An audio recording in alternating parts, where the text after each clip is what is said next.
Hey everybody, thanks for joining us on Ustream. Never thought I'd do something Ocho Cinco does regularly. We're not going to be playing, what's the game he likes to play? Mad Chad today, but do want to give you guys a sense of what our players are here in the office doing. I'm George Atallah, this is Kevin Mawae, NFLPA president, and just happy to engage with you directly and talk about any burning questions you guys have about the CBA or anything else. So, oh, we got to look at the feed. No, it's still like working. It's not coming up. So we don't have a live feed yet. We're gonna have to feed those guys some questions, but it is live. So are these people like on here now? Hey guys. Currently 170 viewers. Oh, cool. Well, I guess while the questions are coming in, the feed's coming in.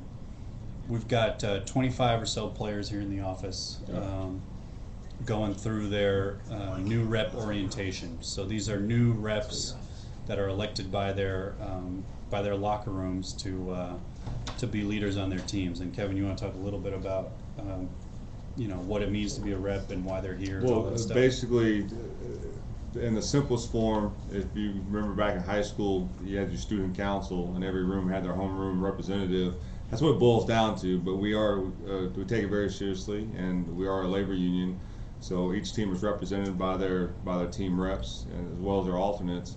And the direction of the union actually comes from the board of reps, and those guys are the ones who put together a laundry list of things they'd like to see get done for the players on behalf of the players, whether it be benefits, player safety, welfare, things like that. And the board actually directs the direction of the union itself and the logistical goals that we try to achieve. And so today we have all the newly elected reps that have never served before.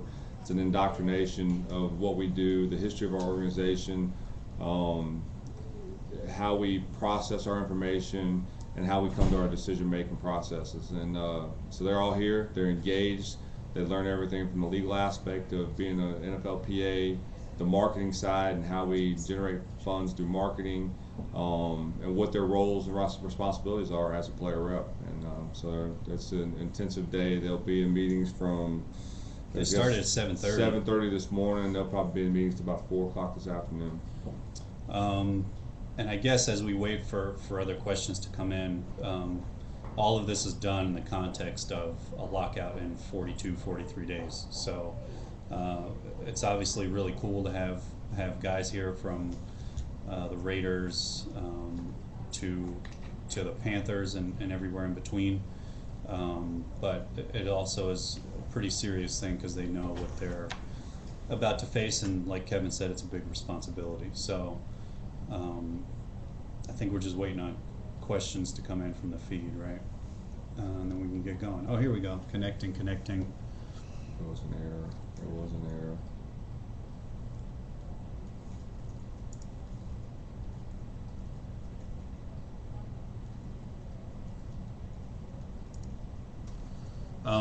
You can also tweet us questions.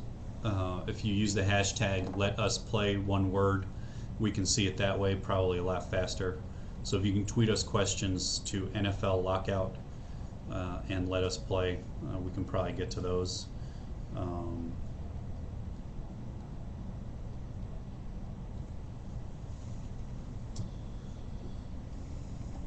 Are you guys seeing questions come up or no? Just going through. Modern sort of the wonders of modern technology. Yes, really. First time I do a Ustream show and it doesn't even work.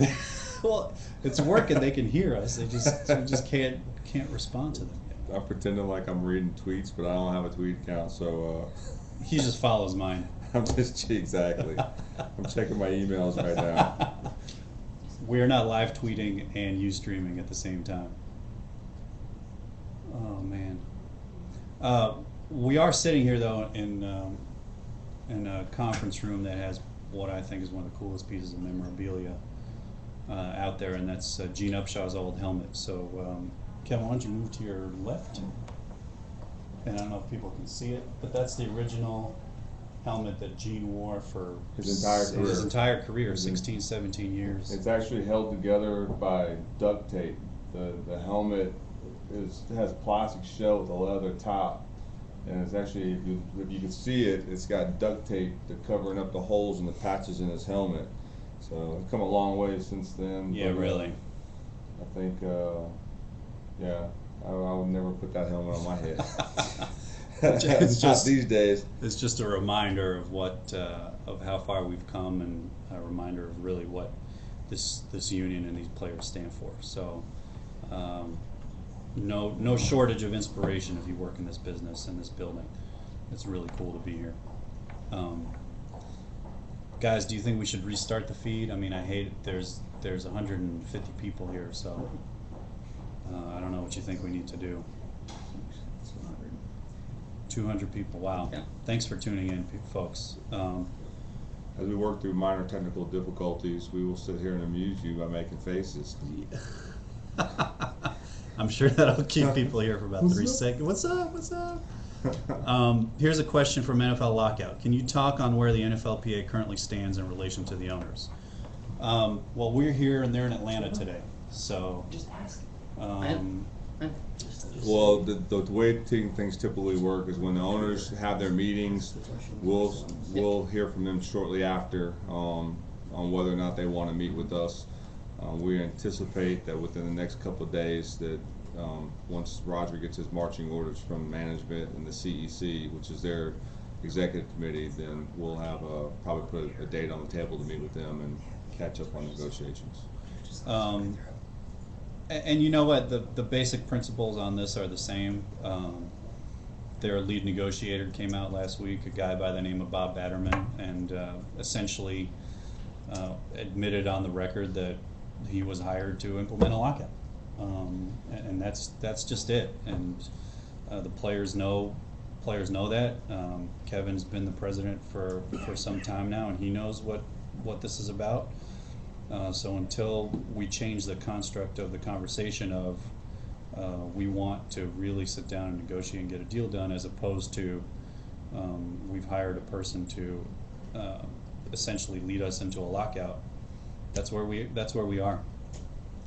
The next question is from, I don't know who it's from, but how should players prepare for a lockout in terms of staying in shape if there is a lockout? We've made deals with partners throughout the country where players will be able to go to training facilities that a lot of our players are familiar with in different regions of the country, so players have opportunities to go there, stay in shape. Most of our guys, when you're not at the facility, they have a local gym that they usually work out and things like that, but you know, we're professionals, and the guys that play the game are professionals and they take the job seriously. So we won't have a case where guys are coming in out of shape. I mean, you're always going to have the few, but most guys are professional enough that they're going to stay in shape. They'll work out. They'll go out and run routes and things like that with their teammates. Not a concern of ours, but you know, a lot of guys too will go back to the universities and work out at their schools and things like that. So it's an issue that we don't think will be a big issue, but one that we've taken precautions and give them opportunities to go to other places to train. Do you see the feed or no? With questions? No, I don't bet mine's coming up if you're seeing mine, so. Okay. Let's see if there are other tweets here. I have a haha, this is so funny. Thank you, Kate, for that.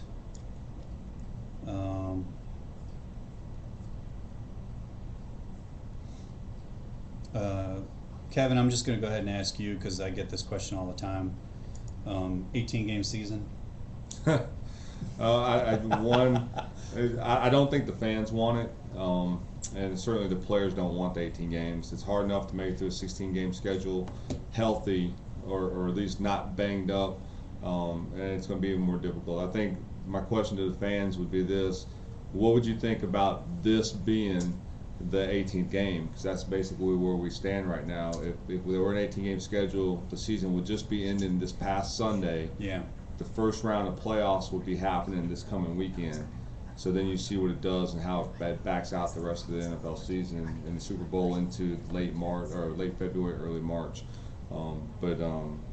18 games is a tough sell from our players, and it's not even doesn't even have anything to do with compensation and salary, but more has to do with player safety and welfare and the long-term health effects of our players.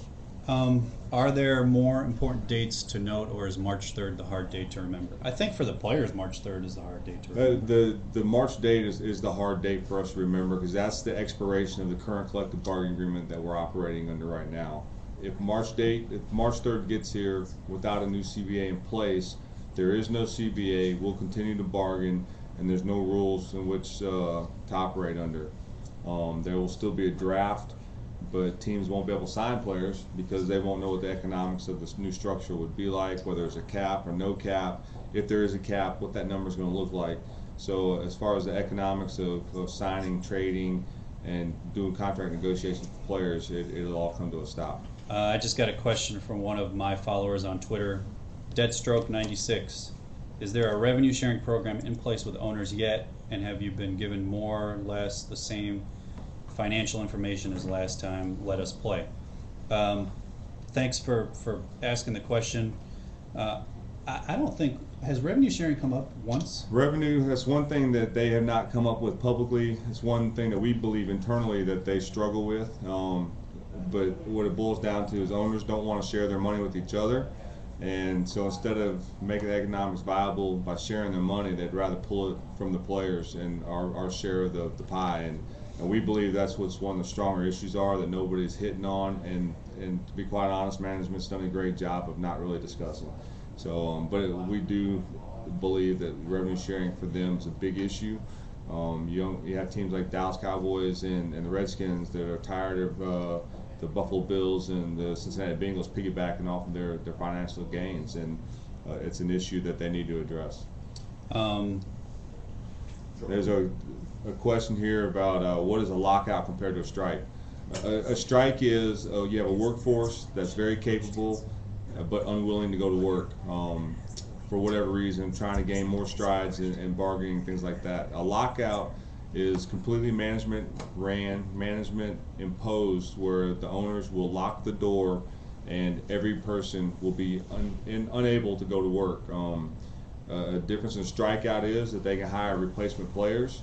In a strike, they can bring in other people to replace the workforce that they have. They've done it in the past. They use scab players to play replacement games.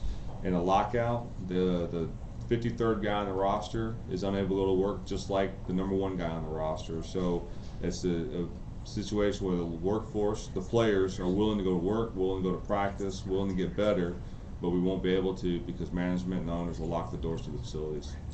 We just got a question from Steven Ader, Texans fan. Texans fan. Steven Ader. Give us a rundown on how far apart y'all are, or how close to getting a deal done. No closer than we were yesterday, no closer than we were in March of 2009. Our last substantial meeting was in December, I think it was December 8th, first week of December, and nothing substantial came out of that. We kind of understand what the major issues are on management side, and we've addressed all of them, but as far as getting a deal done in the next 24 hours, it's not going to happen. Unfortunately, we got a lot of work to do. Somebody asked about, where did the Let Us Play idea come from? It came from the players. I mean, to be totally honest with you, somebody asked a question before about what a lockout is versus strike. Every player that you've talked to, every player that I've talked to, every player in this building today wants to play football next season. And unfortunately, a lockout is what it is.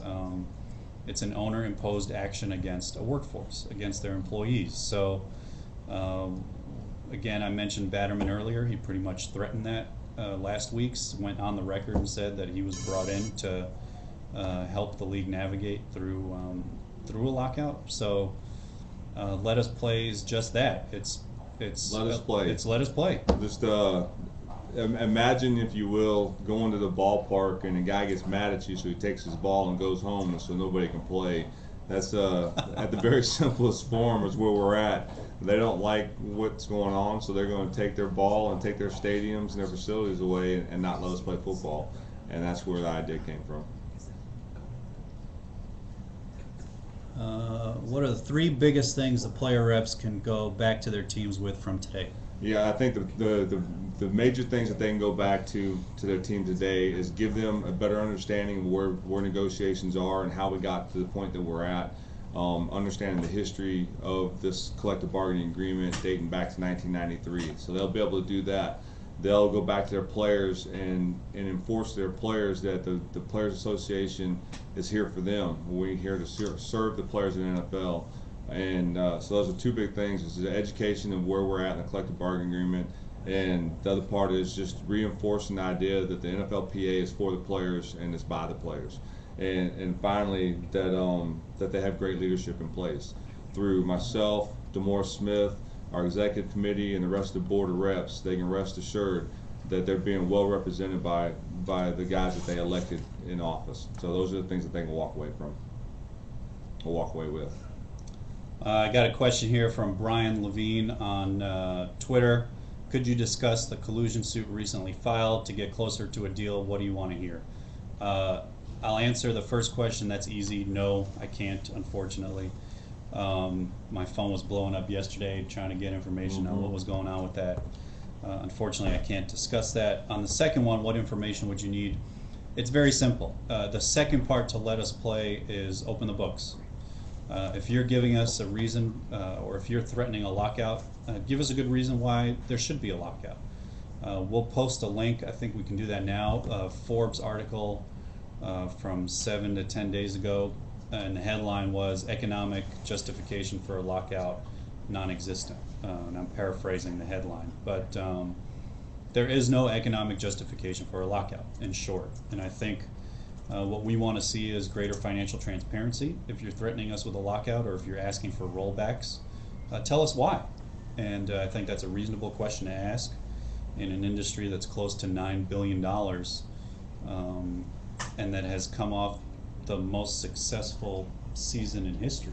Yeah, I think. I mean, it's crazy. Yeah, just show us why it doesn't make sense. If you're going to buy a business, you're going to ask for financials, and that's all we're asking. Other questions? Will there be measures in place for the employees of the stadiums and season ticket holders who are losing out too? That's from Hood Alum 2007. The first message that we talked about after DeMaurice Smith was asked by the players to be their executive director was that this is much bigger than just players versus owners, and it has nothing to do with that. Or it has something to do with that, but the bigger picture is the people that you're referring to. It's the stadium workers, the vendors, the security personnel, off-duty police officers, fire department, everybody that helps support the game. Those people get impacted too, and that's a message that we've been talking about for a long time. The respective teams have sent out emails, I think, to season ticket holders. Yeah, there's some season ticket holders were told that they would be reimbursed for their tickets that aren't being played, for games not being played. But as far as what they've done with regards to the auxiliary people that make the game day happen, I think it's an average of 115 jobs per game day per city, and the economic impact is $160 million. But that takes into account players not getting paid, concessionaires, service people, sheriff's department, police departments, all those people that would get paid during a week of an NFL game that won't be getting paid, won't in turn be spending their money in those local cities and those local venues and things like that. It's we on our side of the table have taken into account all those things, and we understand that the game is bigger than 1,900 players. It's the fans. It's the fans that come to the game, that buy the hot dogs, that take their kid to their first NFL game. We as players understand that it's about the enjoyment and the experience of going to your first NFL game, and those are things that we've taken into account, and that's why we want to play. Yep. I got another question here from Anthony F. Kelly II. Do you think a fan voice should be allowed to be a part of the negotiating process, being they are the buyers of the product? I think today you're part of the process, and that's why we've been working on direct fan engagement. That's why the players have been tweeting all day long to try and get you guys to sign the petition to block the lockout. I think it's important that fans are engaged. I know there's an organization out there called the Sports Fans Coalition. that is representing fans and their interest in this. So, you know, I think you guys are already part of the process. This is a $9 billion industry that that is built on the players and the fans supporting the game, buying merchandise, buying tickets, DirecTV, watching everything that you do associated with the NFL supports the game. So, in short, I wish I could invite some of you to these negotiating sessions. It would be nice. So you could see what really takes place in the bargaining table. But you know, the fans need to know from the player side of the table, but that we are very cognizant and very aware of what the fans want. And you know, you take away the stereotype of an NFL player and things like that. That's always going to be what it is. But for the standpoint of the fans, we want to play. We live in your communities. We're your next door neighbors, and we hear your voice, and we relay that voice to the rest of the players and to our bargaining team. And ultimately, all the fans want to do is see football. And at the end of the day, that's all the players want to do as well. other questions coming in, and I'll take a look here. This is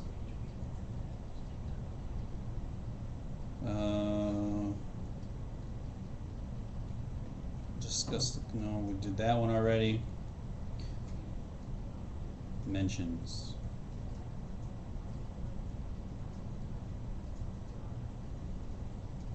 Another question on 18 games. I think we addressed that.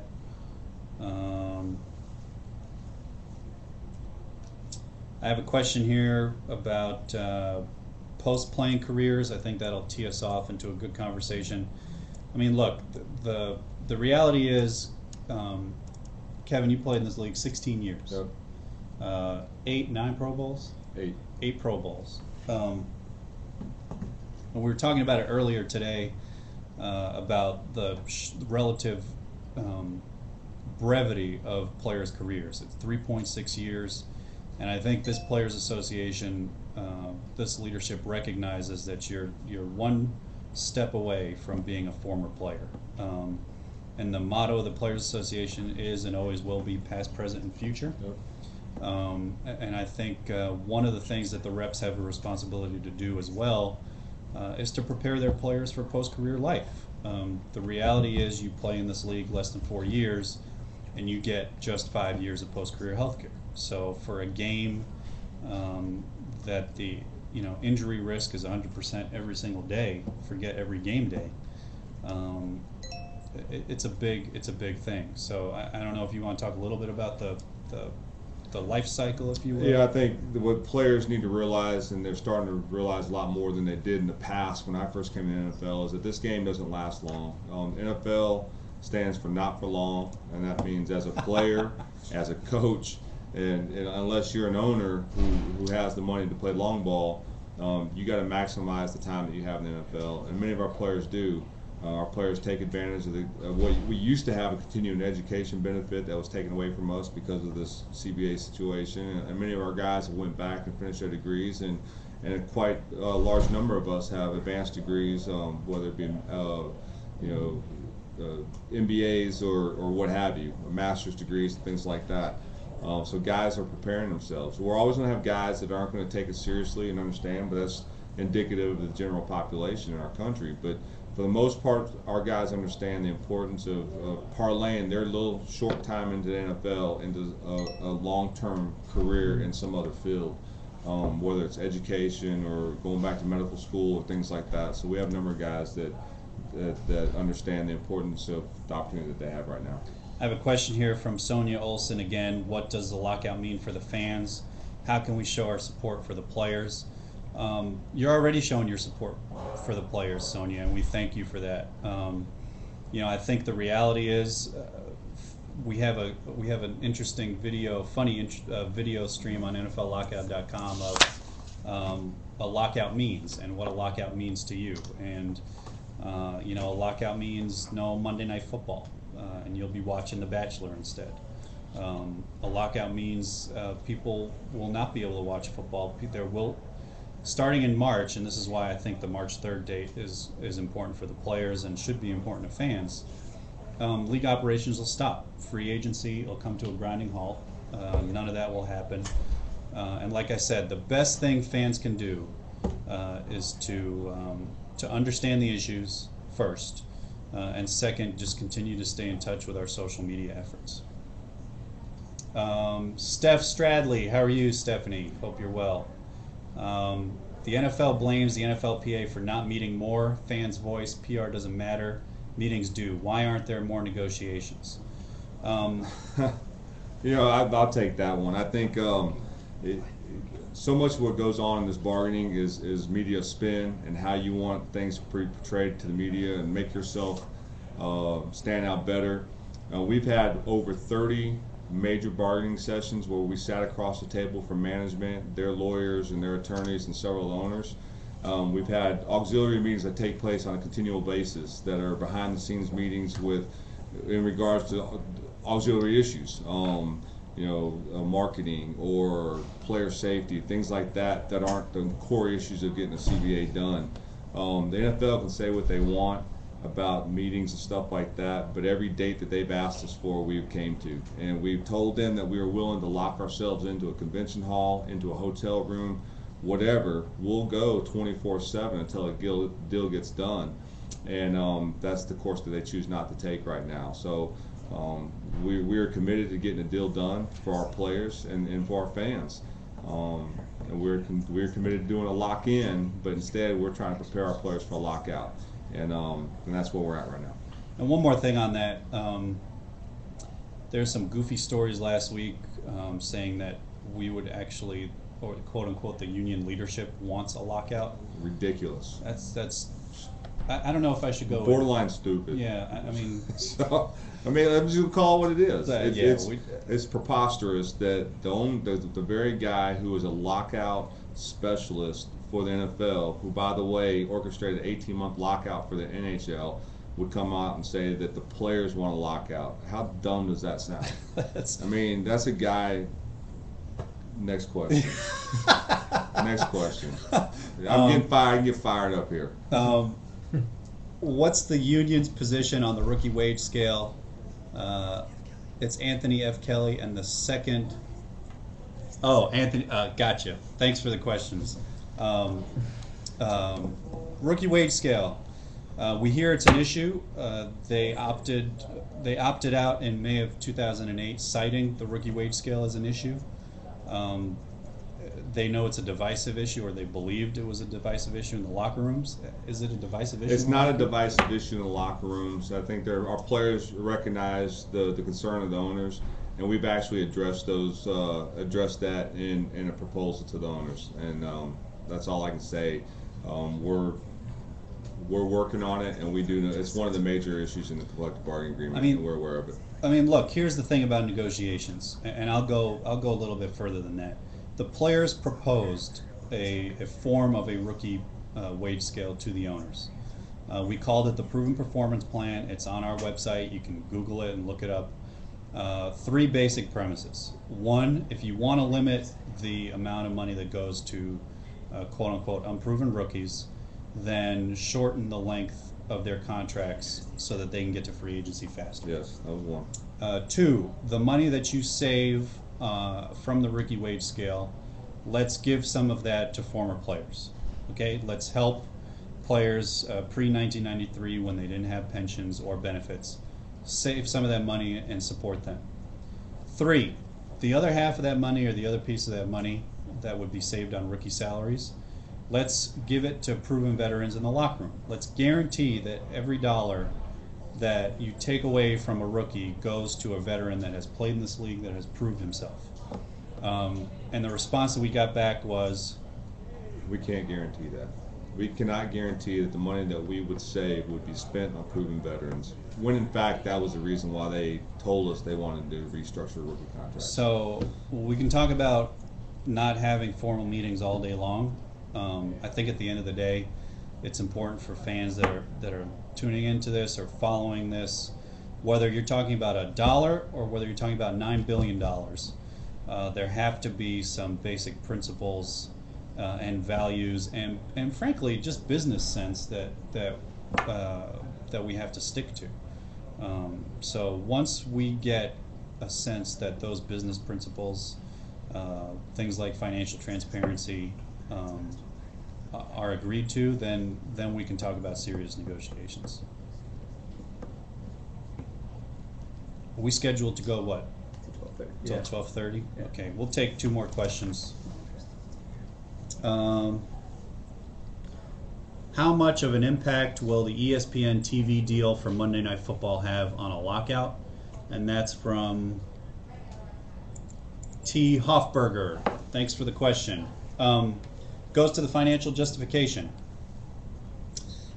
How can things be $1 billion bad when they just signed the rights? $1.6 billion TV deal. I mean, in last week, or was it 2 weeks ago, on one day, one of the NFL owners came out and said that we're losing money, we're not profitable. The very next day, the NFL inked a deal with $1.2 billion for, was it the rights to Monday Night Football? Monday Night Football for only. just one game for Monday Night Football. Kind of hard to cry poverty on one side and cash and checks on the other. So, you know, we believe that it's another strategy for them to put money in the bank so that they can survive a lockout. But you know what, we're going to try to get everything we can to get the deal done. and I think we'll take one more. Anthony Kelly, our biggest fan here. Last question, does the Players Union have a position on the team being relocated to Los Angeles? If it generates more revenue for the NFL, that means the players benefit from it. And if it generates more fan base for the NFL, then the players will enjoy it. It's a market that our players enjoy being in. Our players, a lot of our players spend their time in Southern California, but we're not against it. We're actually for it. And through programs that we have in place, the NFL would use some of our money that we've set aside to build their stadium. So we are certainly in favor of anything that would help grow the game in the NFL. Thanks everyone for tuning in. We really appreciate it. Keep the dialogue going. You guys made us a #4 trending topic worldwide today. Never thought that our issue would be that big globally. So to the players and fans that have tweeted and signed up at NFLLockout.com to help us not just get a deal done, but avoid what I would consider sports Armageddon. We appreciate it, and thanks for tuning in. Stay in touch with us. Our Twitter tags. You don't have a Twitter tag. I don't have a Twitter tag, but I do read off tweets. So I'm a tweeter stalker. My Twitter tag is George Atallah, GeorgeAtallah. You've seen and tweeted NFL Lockout. It's NFL Lockout. You can also follow NFLPA. So we appreciate it. Thanks for the time, and see you soon. I want to say thank you to all the fans. On behalf of the 1,900 players, active players, and all the former players in the NFL, we want the fans to know that we just want to play the game. We want to play the game that we grew up playing when we were 8 years old, and the one that we play today, the game that we love so much and that you guys enjoy, and gives you a break from reality. The players want to play, and we're going to do everything we can in our power to make that happen. Keep sending your questions to NFLLockout.com and Twitter tag NFL Lockout. We'll answer as many as we can today. Thanks, everyone. Thanks.